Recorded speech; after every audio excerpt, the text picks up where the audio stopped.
Hello everyone. नमस्कार दोस्तों। Welcome to true IAS and PCS.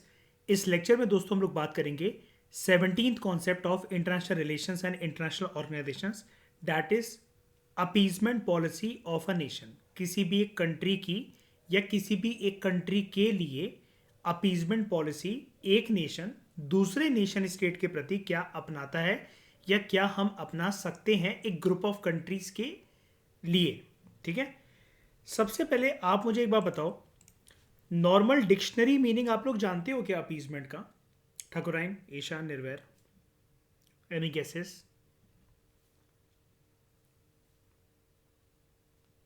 Try करो, हाँ या ना तो बोलो कम से कम कि अपीजमेंट का मतलब जानते हो, डिक्शनरी मीनिंग क्या होता है अपीज करना किसी को,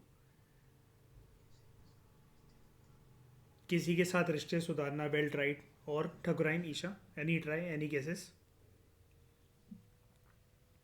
हम्म। अपीज मतलब वर्ड से क्या समझते हो आप? जैसे अपीजमेंट जो वर्ड है वो अपीज से आया है। किसी को अपीज करना मतलब क्या? क्या मैं ऐसा बोल सकता हूँ ठाकुराइन, किसी को हम प्लीज कर रहे हैं यहाँ पर, थोड़ा सा खुश करने की कोशिश कर रहे हैं हम किसी को यहाँ पर, है ना? तो ईशा मुझे ये बताओ, हम जर्नली, जैसे अभी कंट्री की बात बाद में करते हैं, जर्नली जैसे अगर हम लाइफ में किसी को खुश करते हैं तो क्यों करता है इंसान किसी इंसान को खुश? ये सवाल मैं इसलिए पूछ रहा हूँ क्योंकि अपीसमेंट की पॉलिसी आपको आईआर में तभी समझ में आएगी अगर आप उसको इंडिविजुअल लेवल पर समझोगे भले। ठीक है। हाँ, तो coming back to the question, हम जब अपने जीवन में किसी इंसान को खुश करने की कोशिश करते हैं तो क्यों करते हैं खुश?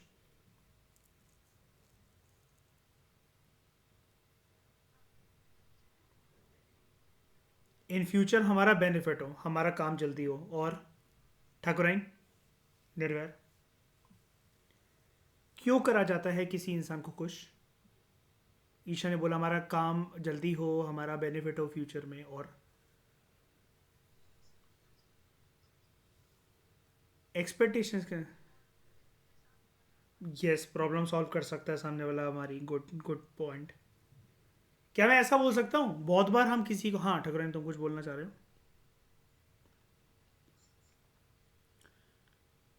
दोनों के रिलेशन ठीक हो जाए। ठीक है। अच्छा, क्या मैं ऐसा बोल सकता हूँ, एक एक सिचुएशन आपने सोची नहीं, हम जनरली तब भी किसी को खुश करने की कोशिश करते हैं अगर हमें लगता है फ्यूचर में ये सामने वाली पार्टी मुझे बहुत नुकसान पहुंचा सकती है, तो बेटर है कि अभी से ही इसकी चापलूसी करना स्टार्ट कर दो। अगर हम इसके सगे बने रहेंगे या इसकी दुम पकड़कर घूमते रहेंगे तो ये किसी को भी नुकसान पहुंचा सकती है वाली पार्टी, ये वाला इंसान मेरे साथ नहीं करेगा ये बुरा। हो सकता है ना? कि हम बेसिकली क्या है, जैसे आपने पॉलिटिकल पार्टीज में देखा होगा, नेताओं की दुम दबाते हुए उनके जो लोग होते हैं, जो कि एक प्रकार से उनके पाले हुए कुत्ते होते हैं, वो उनके पीछे पीछे घूमते रहते हैं ना। जी मालिक, यस सर, जी मालिक, यस सर, हाँ जी सर बोलिए, क्या करना है सर बोलिए, अरे आपका हुक्म हमारी सर आंखों पर, है ना? तो वो बेसिकली प्राइवेट कुत्ते क्या करना चाहते हैं, वो जो किसी की भी दुम पकड़कर, कि कोई सा भी प्रोफेशन हो, कोई सा भी बॉस हो, अगर आप किसी की हाँ में हाँ मिला रहे हो, चापलूसी कर रहे हो, उसका एक दुम पकड़कर एक प्राइवेट कुत्ता बनने की कोशिश कर रहे हो या कुत्ती बनने की कोशिश कर रहे हो, तो पॉइंट इज कि आप उससे डरते हो। यस, उसके आक्रोश से डरते हो, उसके गुस्से से डरते हो, या उसकी इंटेंसिटी ऑफ नुकसान पहुंचाने की क्षमता से डरते हो। हाँ या ना? गलत कह रहा हूं? है ना? आईआर में भी कुछ ऐसे ही होता है, अपीजमेंट की पॉलिसी। ठीक है। कैसे वर्क करती है पॉलिसी, सबसे पहले हम इसका मीनिंग समझते हैं, फिर इसकी वर्किंग को समझेंगे और इसका बैकग्राउंड भी जानेंगे। सबसे पहले मैं आपको बैकग्राउंड इसका बता देता हूँ। ये जो टर्म है ना अपीजमेंट, ये शुरू से आईआर में यूज नहीं होता था। ये वाला टर्म इंटरनेशनल कंटेक्स्ट में, इंटरनेशनल रिलेशंस की डोमेन में ये वाला टर्म शुरू से यूज नहीं होता था। ये वाला टर्म जो प्रचलन में आया, जो प्रचलित हुआ, जो फेमस हुआ, वो हुआ साल 1938 में।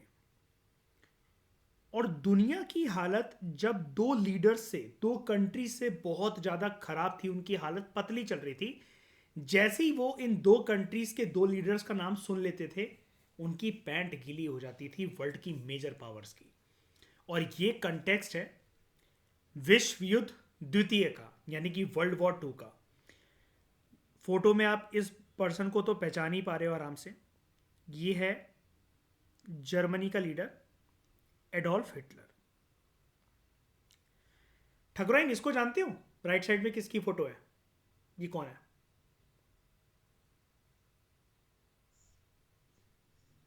नहीं पहचान में आएगा भी कैसे, आपका एक्स थोड़ी है, मैं बताता हूँ। ये है इटली का लीडर जिसका नाम था, मैं आपको फाउंडेशन कोर्स की क्लासेस में मैंने आप लोगों को बताया था, निर्वैर ईशा याद है, बेनिटो मुसोलिनी, है ना। अब हिटलर की पॉलिसी क्या थी? हिटलर की पॉलिसी थी नाजिज्म, है ना, नाजिज्म।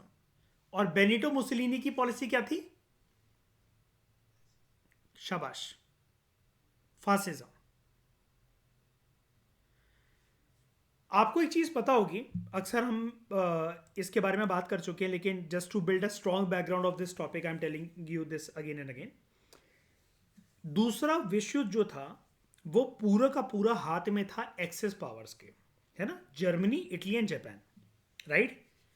अगर जापान एक मूर्खता ना करता, कौन सी मूर्खता, क्या करे था उसने, यूएसए के कौन से एक जगह पर अटैक करा था उसने, जिस पर्ल हार्बर पर, जिससे यूएसए मजबूर हो गया था सेकेंड वर्ल्ड वॉर में कूदने के लिए। और कूदते ही क्या यूएसए को बहुत ज़्यादा वक्त लगा था क्या रिजल्ट को, आउटकम को चेंज करने में? पहले वॉर किसकी फेवर की तरफ जा रहा था, कौन जीतने वाले थे वॉर को? Axis power. अल्टीमेटली रिजल्ट किसके फेवर में आया, कौन जीता दूसरे विश्व युद्ध को? एलिड पावर्स, ठीक है। अब सेकेंड वर्ल्ड वॉर की आप डेट जानते हो क्या, टाइमलाइन पता है क्या आपको, याद कर सकते हो? भाई जल्दी बोलो यार, इतना टाइम लगाओगे तब तक तो प्रीलिम्स आ जाएगा। हाँ, 1939 से 1945 तक चलता है सेकेंड वर्ल्ड वॉर, ओके। अगर आप इस डेट, इस ईयर की तरफ फोकस करो तो अभी सेकेंड वर्ल्ड वॉर को स्टार्ट होने में मात्र 1 साल बाकी है, राइट। 38 की बात हो रही है क्योंकि यहाँ पर, और सेकेंड वर्ल्ड वॉर जैसा कि ठकुराइन ने हमें बताया 1939 से 1945 तक चला। 1938 में क्या हो रहा था, क्या कंटेक्स्ट था? जो दो ये पावर्स थी जिनके लीडर्स के चेहरे आपको यहाँ पर स्क्रीन पर दिख रहे हैं, जर्मनी से एडोल्फ हिटलर और इटली से बेनिटो मुसोलिनी, या फिर अगर हम बात करें दुनिया की दो ideologies which originated from Germany known as Nazism and which is associated with Italy known as fascism. इन आइडियोलॉजीज से, इन लीडर से, इन कंट्रीज का नाम सुनकर बाकी सारी कंट्रीज की रूह कांप जाती थी, आत्मा कांप जाती थी। तो बाकी सारी कंट्रीज ने, लाइक ब्रिटेन ने, ठीक है, फ्रांस ने, इन सब ने मिलकर जर्मनी के एक शहर में जाकर एग्रीमेंट साइन करा हिटलर के साथ पर्टिकुलरली। और हिटलर का क्योंकि दोस्त था बेनिटो मुसोलिनी, ये एक ही कैंप के, एक ही ग्रुप के लोग थे, तो उनको उम्मीद ये थी कि हिटलर बेनिटो मुसोलिनी को भी किसी भी मतलब अटैक या कुछ भी अगर जो हमारे खिलाफ वो करने की सोच रहा है इटली, तो बेनिटो मुसोलिनी को भी ये शांत कर लेगा हिटलर। एक बार हिटलर को लेकिन शांत करना ज़रूरी है। तो इन्होंने हिटलर के साथ मिलकर म्यूनिक में, Munich is a city in Germany, वहाँ पर एक एग्रीमेंट साइन करा था जिसका नाम था म्यूनिक सेटलमेंट ऑफ 1938। जैसा कि मैंने आपको लेक्चर की स्टार्टिंग में बताया, appeasement as a policy, appeasement as a term, ये शुरू से इंटरनेशनल रिलेशंस में यूज़ नहीं होती थी। इसका जो ओरिजिन है ये 1938 से प्रचलन में आता है, फेमस होता है ये after the Munich agreement of 1938। अब क्या मैं ऐसा कह सकता हूँ क्योंकि एक अपीजमेंट पॉलिसी है, बाकी सारे जो वेस्टर्न कंट्रीज हैं, यूरोपियन पावर्स हैं, वो हिटलर के साथ अगर इस पॉलिसी को साइन कर रहे थे 1938 में, तो कहीं ना कहीं उनकी हिटलर को लेकर या जर्मनी को लेकर हालत खराब हो जाती थी सोचकर, और वो शांत करना चाह रहे थे हिटलर के आक्रोश को कि फ्यूचर में ये किसी को भी नुकसान पहुंचाएगा लेकिन हमें नहीं पहुंचाएगा नुकसान, तो उसकी दुम पकड़कर इसका कुत्ता बन के घूमते हैं हम। बताओ, जैसा कि मैं आपको इंडिविजुअल का एग्जांपल दे रहा था, राइट। समझ में तो यही आ रहा है ना इससे। और कुछ ऐसे ही हुआ था। मैंने यहाँ पर एक बुक की फोटो लगा रखी है, ठीक है। अगर आप उस बुक का एक टाइटल पढ़ोगे, ये बुक अमेजन पे अवेलेबल है, द म्यूनिक एग्रीमेंट ऑफ 1938, ठीक है। अगर आप इसका नीचे टाइटल पढ़ोगे ना तो देखो क्या लिख रखा है, the history of the peace pact. कौन सा pact? Munich agreement of 1938 that failed to prevent world war 2। ये साइन किस लिए करा गया था? ये साइन करा गया था इन भाई साहब को पर्टिकुलरली शांत करवाने के लिए। लेकिन अगर ये इतना ही सक्सेसफुल होता 1938 की अपीजमेंट पॉलिसी, तो अगले ही साल 1939 से वर्ल्ड वॉर टू शुरू थोड़ी ना हो जाता। और हम तो फ्यूचर में बैठे हुए हैं, वर्ल्ड वॉर टू तो पहले हो चुका है और हम जानते हैं वर्ल्ड वॉर टू हुआ था और लगभग 6 साढ़े 5 साल तक चला था, 1939 से लेकर 1945 तक। तो ये पॉलिसी हालांकि फेल हो गई, लेकिन अपीजमेंट जो है, इससे एक टर्म जो है आईआर के कंटेक्स्ट में बड़ा प्रचलित होने लगा, बड़ा फेमस होने लगा। अब बैकग्राउंड तो आप समझ गए कि इसका बर्थ, इस टर्म का बर्थ हुआ कहाँ से। अब क्या है, देखो निर्वैर, जैसे आप अक्सर पूछते रहते हो कि इन टर्म्स को हमें यूज़ कहाँ पर करना है, कहाँ नहीं करना है। तो जैसे आप जीएस पेपर 1 में मान लो वर्ल्ड हिस्ट्री के कुछ वो है क्वेश्चंस लिख रहे हो, आंसर्स लिख रहे हो बेसिकली, या फिर आप ऐसा मान लो कि आप पीएसआईआर के आंसर्स लिख रहे हो या फिर जो भी कर रहे हो, तो उसमें आपको ऐसे जो टर्म्स अगर आप ऐसे थ्रो करोगे, जैसे मैं हमेशा कहता हूँ ना ईशा, आपकी जो आंसर राइटिंग होती है मेंस की, चाहे फिर वो ऑप्शनल की हो चाहे जनरल स्टडीज़ की हो, वो सिर्फ एक बेस होता है। आंसर में आप कभी भी ऐसा मत सोचना कि आपके आंसर बहुत ब्रिलियंट हैं, बहुत मस्त हैं, आप आउट ऑफ द बॉक्स कोई आंसर लिख रहे हो। 19-20 का फ़र्क होता है। जो मेंस लिख रहा है यानी कि वो इतना केपेबल पर्सन है, वो इतना केपेबल बंदा या बंदी है कि वो मतलब अच्छा आंसर लिख सकते हैं। अब how to take advantage of our own capability कि मैं दूसरों को आउट परफॉर्म कर दूं, अगर किसी बंदे या बंदी के मन में आ रहा है, तो वो होता है जो केक है, केक के ऊपर आइसिंग आप ऊपर सजा दे कितना अच्छा हो अपने केक को, तो वो आता है through facts, through supreme court की जजमेंट्स, थ्रू सर्टेन इवेंट्स, और आईआर के कंटेक्स में वो, या वर्ल्ड हिस्ट्री के कंटेक्स में वो काम आता है थ्रू सर्टेन टर्म्स जो कि इंटरनेशनल डोमेन के अंदर यूज होती हैं। इसलिए सीरीज बहुत इंपॉर्टेंट है। सीरीज को आज तक यूट्यूब पे किसी ने नहीं चलाया। क्यों? पढ़ाने वाले को लगता है टाइम वेस्टिंग है, बच्चे खुद ही समझ लेंगे, पढ़ लेंगे, लेकिन ये टर्म्स को समझाना ज़रूरी है।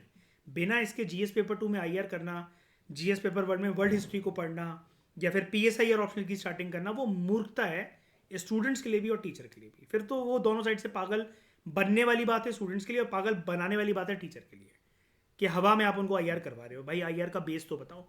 आईआर करंट अफेयर से थोड़ी ना कवर होता है। ठीक है, जो इसको समझ गए होगे आप। तो coming back to the topic, appeasement का पहले मतलब समझ लेते हैं, फिर हम आगे बढ़ते हैं। बैकग्राउंड तो आप समझ गए होगे आई थिंक। तो अपीजमेंट जो है यानी कि किसी को प्लीज करना, किसी को प्लीज करना। और किसी को आप प्लीज क्यों कर रहे हो, आपका एम क्या है, आपका इंटेंशन क्या है किसी को प्लीज करने के लिए? आप चाहते हो एक प्रकार से दुनिया के अंदर शांति व्यवस्था लाना, बेसिकली पीस को स्टैब्लिश करना। और ऐसा पीस जिससे सामने वाली पार्टी के तो इंटरेस्ट हार्म हो ही नहीं सकते, क्योंकि आप उसी के साथ साइन करने जा रहे हो पीस एग्रीमेंट। आपको परवाह है यहां पर अपने सेल्फ इंटरेस्ट की। आप अपने सेल्फ इंटरेस्ट को हार्म नहीं होना देना चाहते एज अ कंट्री। तो इंटरनेशनल कंटेक्स्ट में ये जो टर्म है अपीजमेंट, इसका मतलब होता है ये एक डिप्लोमेटिक नेगोशिएशन पॉलिसी होती है। नेगोशिएशन पॉलिसी इसका मतलब क्या है? आपको अपने दुश्मन को बाटली में उतारना पड़ता है, लेवल पे लाना पड़ता है, उसको प्लीज करना पड़ता है, उसको मनाना पड़ता है, पुचकारना पड़ता है, प्यारी प्यारी मीठी मीठी बातें करके कि यार सॉरी यार, पास के यार गिले शिकवों को भूल जाओ, आओ मिलते हैं, दारू वारू पियेंगे बैठ के, सिगरेट फूकेंगे और एक अच्छा सा एग्रीमेंट साइन करते हैं, पुराने सारे हमारे जितने गिले शिकवे हैं भूल जाओ। तो ये एक डिप्लोमेटिक नेगोशिएशन पॉलिसी। अब जहां पर वर्ड डिप्लोमेटिक आ गया, यानी कि यहां पर कंसर्न है किसी भी एक नेशन स्टेट को कि कैसे ना कैसे करके उसके फ्यूचर में अगर ये वो डिप्लोमेटिक नेगोशिएशन पॉलिसी नहीं करेंगे तो उनके सेल्फ इंटरेस्ट कैसे ना कैसे करके जो है वो हार्म हो सकते हैं, which will be very bad for the interest of a nation state. तो कंट्री की नहीं होना देना चाहती। तो उसमें आप क्या करते हो? आप जानते हो कि हमारे सामने जो पावर है, जो कंट्री है, जो लीडर है, वो हो सकता है कि काफ़ी पावरफुल हो और एग्रेसिव पावर हो, जो कि हमें रौंद कर रख देंगे, मसल कर रख देंगे। तो आप क्या करते हो ऐसी पावरफुल कंट्री के सामने?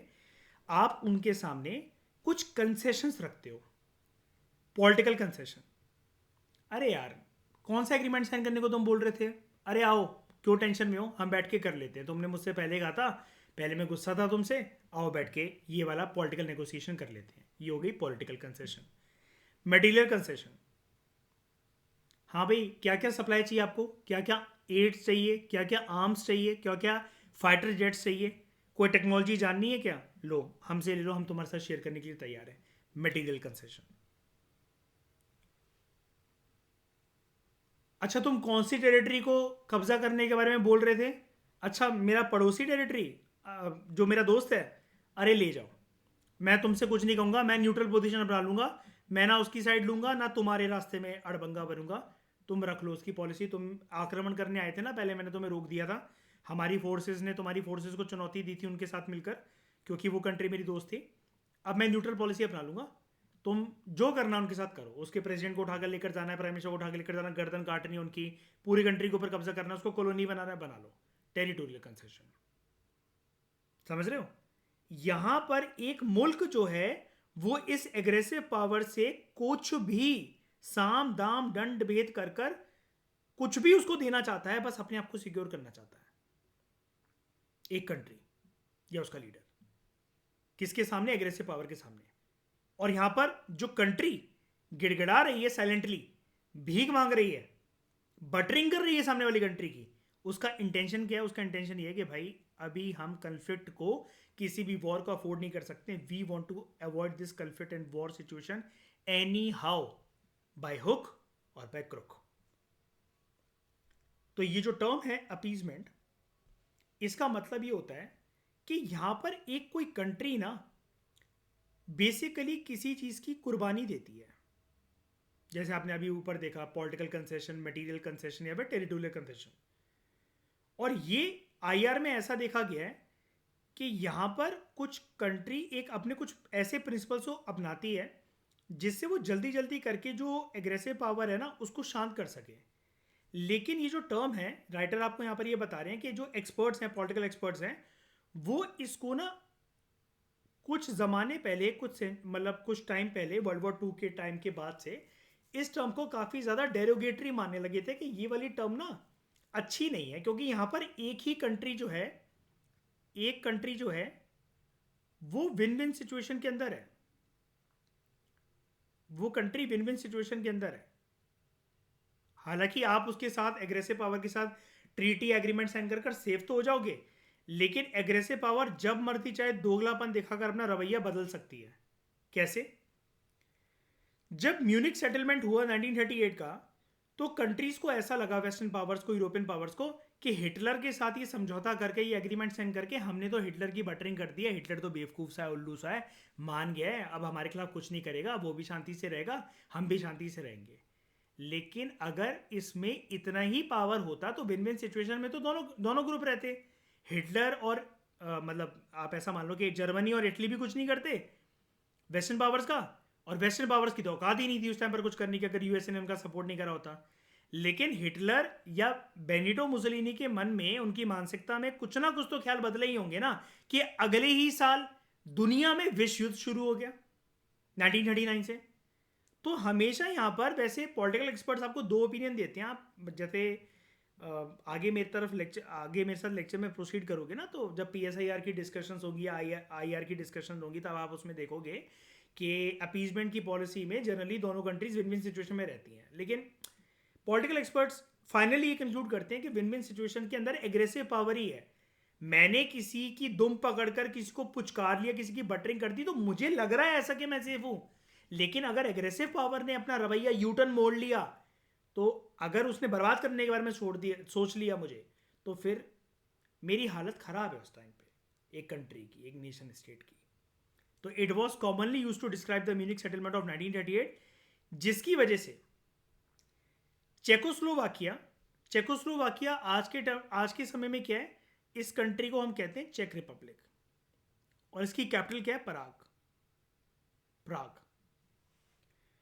प्राग आपने जर्नली, अब आपको मैं बताऊंगा अगर, तो आपने कंट्री के बारे में कहाँ सुना होगा? आपने मूवी देखी होगी नरगिस फखरी की एंड रणबीर कपूर की, रॉक स्टार।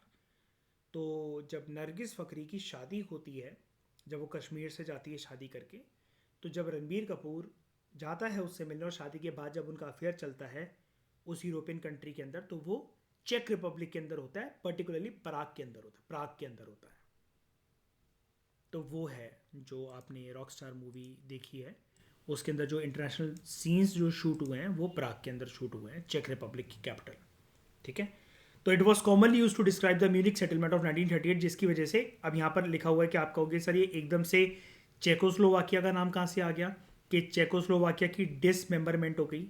एक्चुअली क्या है ना, हिटलर ने जब ये म्यूनिक सेटलमेंट साइन करा था उसने कहा था वेस्टर्न पावर से कि अगर आप यहाँ पर आसपास कंट्रीज़ को देखो ज़रा, जर्मनी इसके बॉर्डर पर यहाँ पर, जर्मनी इसके बॉर्डर पर यहाँ पर, नीचे है ऑस्ट्रिया, यहाँ पर है हंगरी, यहाँ पर है स्लोवाकिया, यहाँ पर है पोलैंड। ठीक है। तो जनरली आप ऐसे मान लो यहाँ पर तो मतलब जर्मनी के अलावा बाकी सारा जो कैंप है वो तो एक साइड है, जर्मनी एक साइड है, क्योंकि जर्मनी के दोस्त उस टाइम पर कौन थे, जर्मनी, इटली, जापान। ठीक है, इटली और जापान। तो जर्मनी ने इसके अंदर ये डिमांड करी थी म्यूनिक सेटलमेंट के अंदर कि चेक रिपब्लिक मेरे को चाहिए, ये मेरे नाश्ते की टेबल पर सजा होना चाहिए, इसको कैप्चर करने के लिए जो मेरे रास्ते में आया या जिसने दोगलापन दिखाया तो मैं उसको चीर फाड़ कर रख दूंगा अपने दोस्तों के साथ मिलकर, जापान और इटली के साथ मिलकर। और हिटलर का खौफ तो है ही काफ़ी। हिटलर का खौफ इतना था कि 9th क्लास की एनसीईआरटी में भी लिखी हुई है ये वाली बात। एक बार खबर एक आ जाती है ऐसे ही, नकली सी खबर थी, पता नहीं क्या थी, असली थी कि झूठी थी पता नहीं, लेकिन एक खबर ये फैलती है कि हिटलर ना एक दिन शाम को 4 बजे पोलैंड आ रहा है। ठीक है, 4 बजे मतलब दोपहर में 4 बजे पोलैंड आने वाला है। सिर्फ ये खबर को सुनकर कि हिटलर शाम को 4 बजे पोलैंड आ रहा है, हजारों लोग सुसाइड कमिट कर लेते हैं, हजारों लोग आत्महत्या कर लेते हैं ये सुनकर। रियल रियल इवेंट है ये। हिटलर की दहशत इतनी थी कि इसका कोई नाम सुन ले ना कि ये आ रहा है तुम्हारे शहर, तो उनको लगता था कि भाई यमराज हमें लेने आए, इससे पहले हम ही यमराज के पास चले जाते हैं। और आपको यकीन नहीं होगा, हिटलर की तो हमारी एनसीईआरटीज में बहुत हाइप बन रखी रहती है, बचपन से भी आप हिटलर हिटलर बहुत सुनते रहते हो। बेनिटो मुसलिनी इसका भी बाप था। आज के समय में जैसा नॉर्थ कोरिया का जो लीडर है ना किम जोंग उन, उसका भी बाप था बेनिटो मुसलिनी। इतना तड़पा तड़पा कर मारता था ना ये लोगों को जिसकी कोई हद नहीं थी। ठीक है। तो चेकोस्लोवाकिया को इसने बोला कि मुझे चाहिए। तो जैसे कि मैंने अभी आपको क्या बताया था, यहाँ पर कंट्रीज कंसेशन देती हैं कि अच्छा तुम्हें हमारा पड़ोसी मुल्क चाहिए, हमारा अभी तक वो दोस्त था, सॉरी लास्ट टाइम हमने आपकी आर्म फोर्सेस को रोका था, आप इस बार आप घुसपैठ करना, हम कुछ भी नहीं कहेंगे, आपको लेना है, उनको मारना है, आपको उठाना है, ले जाओ, कोई टेंशन नहीं है। तो हिटलर ने चेकोस्लोवाकिया को प्राप्त कर लिया था ऐसे थ्रू म्यूनिक सेटलमेंट ऑफ 1938। अब जितनी भी ट्रेडिशनल थ्योरीज हैं वो ये मानती हैं, स्पेशली जो रियलिस्ट स्कूल है, और मैंने आपको प्रीवियस लेक्चर में रियलिस्ट स्कूल और आइडलिस्ट स्कूल के बारे में काफ़ी कुछ बताया था, लास्ट टू लास्ट लेक्चर में आई थिंक। तो ट्रेडिशनल थ्योरीज के अंदर ये माना जाता है कि जो अपीजमेंट एज अ पॉलिसी है, और स्पेशली रियलिस्ट स्कूल ये मानते हैं कि ये पॉलिसी टोटली तरीके से जस्टिफाइड है। और अगर दुनिया में अगर हमें किसी एक एग्रेसिव पावर के खिलाफ, या मान लो कि करेंटली अगर हमें आज के समय में हेजिमनिक पावर के खिलाफ जैसे यूएसए है, उसके खिलाफ अगर बैलेंस ऑफ पावर की अप्रोच रखनी है ना, तो ये एक इंटीग्रल पार्ट होना चाहिए किसी भी कंट्री की फॉरेन पॉलिसी का, कि हमें उसको खुश करके रखना है।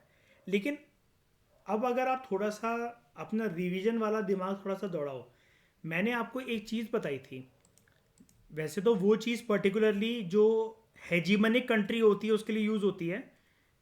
ये टर्म याद है, मैंने आपको एक टर्म बोली थी, समझाई थी, which is known as band wagon effect. आपको पता है कि आप हेजिमन से आज के समय में आप अमेरिका से जीत नहीं सकते, तो अमेरिका की हाँ में हाँ मिलाओ, अमेरिका का साथ दो हर एक चीज़ में, आंखें बिल्कुल अपनी बंद कर लो, भूल जाओ कि ये चीज़ सही है कि गलत है, बस क्योंकि अमेरिका ने इस चीज़ का इनिशिएटिव लिया है तो आपको उसकी हाँ में हाँ मिलाना है। याद आया? बताओ।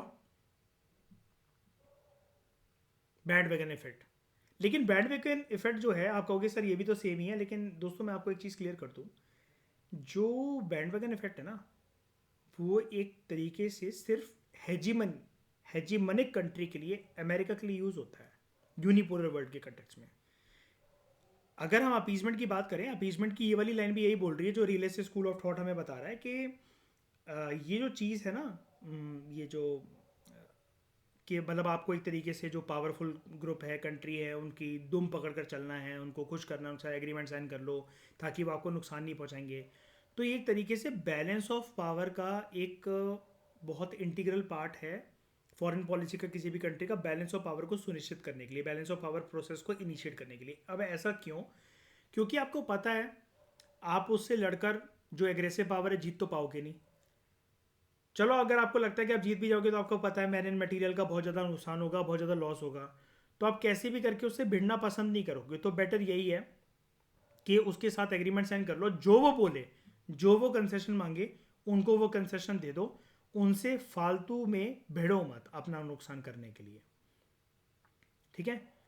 तो अगर हम इसको प्रॉपर तरीके से समझें तो हमें यहाँ पर बताया जाता है कि it was one way of reducing great power conflict. ये पॉलिसी इसलिए आई थी 1938 में, और बाद में बहुत सारी कंट्रीज ने इसको यूज़ करा, आज भी करती हैं, ताकि एक बहुत बड़ा पावर कन्फ्लिक्ट जो है कि हम अपने आप को तोप समझ रहे हैं, 30 मार खां समझ रहे हैं, सामने वाली कंट्री तो है ही ऑलरेडी 30 मार खां तोप है। कल को अगर पावर कन्फ्लिक्ट होता है तो दोनों कंट्रीज जो है वो लूजिंग लूजिंग सिचुएशन के अंदर रहेंगी। दोनों जो रहेंगे, कोई भी उनमें से विन विन सिचुएशन के अंदर नहीं रहेगा। तो ऐसे ग्रेट पावर कन्फ्लिक्ट को अवॉइड करने के लिए, ऐसे किसी ग्रेट स्केल वॉर की इंटेंसिटी को कम करने के लिए एक तरीका माना जाता है international actors and international nation states के द्वारा appeasement as a foreign policy. I hope आपको क्रिस्टल क्लियर तरीके से समझ में आया होगा। किसी भी प्रकार का कोई डाउट नहीं ना? ठीक है। तो दोस्तों हमारा एक डेडिकेटेड कॉम्प्रिहेंसिव फाउंडेशन कोर्स है ट्रू एस एंड पीसीएस का, आप उसको ज्वाइन कर सकते हैं। इसके अलावा ऑप्शन का कोर्स है, 4 ऑप्शन हमारे पास अवेलेबल है, psychology, history, law and PSIR। तो आप इस नंबर पे कांटेक्ट करके कोर्स की डिटेल्स जो है आप मुझसे पूछ सकते हैं। और डिस्कशंस की PDF अगर आपको चाहिए तो फॉर वन पर्टिकुलर चैप्टर आप इस QR कोड को स्कैन कीजिए अपने किसी भी UPI ऐप से। 21 रुपीज़ यू नीड टू पे। पेमेंट का स्क्रीनशॉट टेलीग्राम के थ्रू या व्हाट्सएप के थ्रू इस नंबर पे भेज देना, हमारी टीम आपको डायरेक्टली PPTs की PDF सेंड कर देगी। इसके अलावा मैं फिर से बता देता हूँ, काफ़ी लोगों का मेरे पास मैसेज लगातार आता रहता है कि सर कोई टेलीग्राम ग्रुप है क्या आपका। डिस्क्रिप्शन बॉक्स में जाना इस वीडियो के नीचे, वहाँ पर टेलीग्राम का आपको लिंक मिल जाएगा, या फिर चैनल के अबाउट सेक्शन में जाके आप टेलीग्राम चैनल को ज्वाइन कर सकते हो। ठीक है? तो और मज़ेदार कॉन्सेप्ट्स को हम लोग समझेंगे अगले लेक्चर के अंदर। इस डिस्कशन में दोस्तों फिलहाल इतना ही। Thank you very much for discussion.